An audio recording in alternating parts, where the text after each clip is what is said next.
Hello toll. हमने शुरू किया था क्यूबा मिसाइल क्राइसिस या कोल्ड वॉर एरा का चैप्टर शुरू किया था। कोल्ड वॉर एरा के अंदर हमने क्यूबा मिसाइल क्राइसिस पढ़ लिया था और यूएसए और यूएसएसआर की जो भी विचारधाराएं थी, आइडियोलॉजीज थी, वो पढ़ ली थी। जो क्यूबा मिसाइल संकट था, क्यूबा मिसाइल क्राइसिस था, ये 1961-62 अप्रैल के अंदर हुआ। क्यूबा था अमेरिका, अगर मैं बात करूँ अमेरिका की और यूएसएसआर की और क्यूबा की। क्यूबा अमेरिका के पास लगता हुआ एक शहर था जो यूएसएसआर का फ्रेंड था। यूएसएसआर ने क्यूबा में मिसाइलें फिट कर दी अमेरिका की तरफ मुंह करके। 3 हफ्तों के बाद अमेरिका को पता लग गया कि मिसाइलें फिट की गई हैं और उन्होंने वार्निंग दी और इन्होंने अपनी मिसाइलें हटा ली। इसको हम क्यूबा मिसाइल क्राइसिस के नाम से जानते हैं। ये बहुत बड़ा संकट था पूरे वर्ल्ड के लिए। फिर हमने यूएसए की और यूएसएसआर की आइडियोलॉजीज की। यूएसए की पूंजीवाद और लोकतंत्र की आइडियोलॉजी थी। यूएसए की विचारधारा पूंजीवादी थी। बहुत सारी चुनावी पार्टियां थी, सरकारी प्राइवेट फैक्ट्रियां थी, अच्छी शक्तियां थी, बहुत अच्छी अर्थव्यवस्था थी, एक्सचेंज ऑफ करेंसीज था, फ्रीडम ऑफ चॉइसेस था। और अगर हम इसी के साथ यूएसएसआर की बात करें तो साम्यवादी और समाजवादी विचारधाराएं थी। एक ही चुनावी पार्टी थी, सब कुछ सरकार के हाथों में था, कुछ भी प्राइवेट नहीं था, शक्ति अच्छी थी। सुई से लेकर जहां तक सारा कुछ अपने देश के अंदर ही बनाते थे और प्राइवेट हाथों के अंदर कुछ भी नहीं था। नॉन अलाइनमेंट मूवमेंट, इसमें से डैम श्योर पेपर में फाइनली क्वेश्चन आता है। नॉन अलाइनमेंट मूवमेंट गुट निरपेक्ष आंदोलन बोलते हैं। ये गुट निरपेक्ष आंदोलन, नॉन अलाइनमेंट मूवमेंट शुरू किया गया था भारत के द्वारा। इसका मतलब है कि जो यूएसए और जो यूएसएसआर दो गुट थे, इन दोनों के दोनों गुटों में शामिल न होना, इनसे किनारा कर देना। मतलब अगर हमें इसके बारे में बात बताऊं तो इसका मतलब कि ये था कि जो हमारे इंडिया था, इंडिया ने क्या किया कि किसी भी देश के अंदर, किसी भी गुट यूएसए और यूएसएसआर के अंदर अपना अस्तित्व न बना के, ना इसकी फेवर की ना ही इसकी फेवर की, इन दोनों की फेवर ना करने के बाद इसने अलग होना सही समझा। क्यों अलग होना क्यों सही समझा? क्योंकि ये नहीं चाहता था कि अगर इसकी तरफ हुए, यूएसए की तरफ हुए, यूएसएसआर जीत गया तो इन्हें फिर से गुलाम बनना पड़ेगा।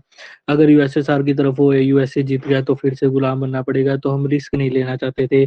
तो हमने नॉन अलाइनमेंट मूवमेंट, गुट निरपेक्ष आंदोलन की नीति पर चलते हुए हमने इनसे किनारा कर लिया। इसकी जो स्थापना थी नॉन अलाइनमेंट मूवमेंट की, 5 देशों ने मिलकर की। भारत, मिस्र, इंडोनेशिया, घाना, यूगोस्लाविया। पांचों देशों के बीच में सहयोग बनाया गया। इसके द्वारा नए और अलग अलग स्वतंत्र अलग अलग देश पैदा हुए। शीत युद्ध के जो प्रसार थे, जो बढ़ते दायरे थे, इन प्रसार और बढ़ते दायरों की तरफ चलते रहे। थोड़ी सी बात हम और करेंगे नॉन अलाइनमेंट मूवमेंट के ऊपर। जो नॉन अलाइनमेंट मूवमेंट था हमारा, इसका मतलब है किसी भी देश या किसी भी गुट में शामिल न होकर उनसे दूरी बना के रखना और किसी भी हालत के अंदर गुटों के द्वारा किए गए कार्यों के ऊपर बिना सोचे समझे टिप्पणी न करना। 5 देशों द्वारा मिलाकर बनाया गया भारत, मिस्र, घाना, यूगोस्लाविया और इंडोनेशिया।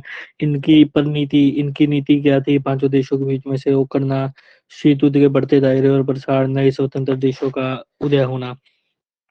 इनका मेन काम यही था कि जो कोल्ड वार है, कोल्ड वार का अगर आपको ईयर याद हो, 1945 टू 1991, इनका काम था मेन कि जो ये कोल्ड वार हो रहा था, इस कोल्ड वार के दरमियान विश्व में शांति और सुरक्षा बनाए रखना। इनका मेन मोटिव सिर्फ यही था। जो नाम था, इसके आगे चुनौतियां थी विकास की, क्योंकि सारे के सारे देश ऐसे थे जो डेवलप्ड नहीं थे। लोकतंत्र को बनाए रखना, निशस्त्रीकरण करना, उपनिवेशवाद का अंत करना और नई अंतर्राष्ट्रीय आर्थिक व्यवस्था कायम करना, ये सब 5 इनकी चुनौतियां रही हैं।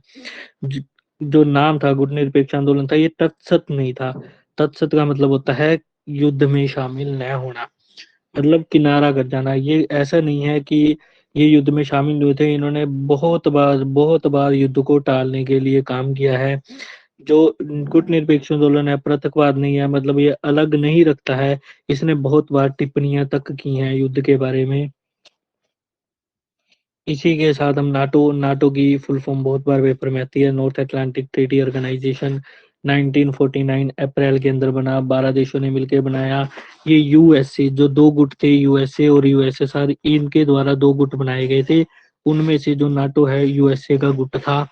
अमेरिका ने इसको बनाया था। इसका सिर्फ एक काम था कि अपने संगठन को क्रिएट करना, जितने भी देश हैं अपनी फेवर में लेकर आना। वार्सा पैक्ट है, ये हमारे यूएसएसआर ने बनाया था, 1955 में इसकी स्थापना हुई थी। इसका काम ये था कि ज्यादा से ज्यादा देशों को अपने गुट में शामिल करना, ताकि बड़ी से बड़ी पावर बन सके। अब ये गुटों में शामिल क्यों करना चाहते थे? गुट में शामिल इसलिए करना चाहते थे ताकि ये छोटे देशों से सहयोग ले सकें। जो रॉ मटेरियल होता है, कच्चा माल होता है, ये कच्चा माल ले सके छोटे देशों से।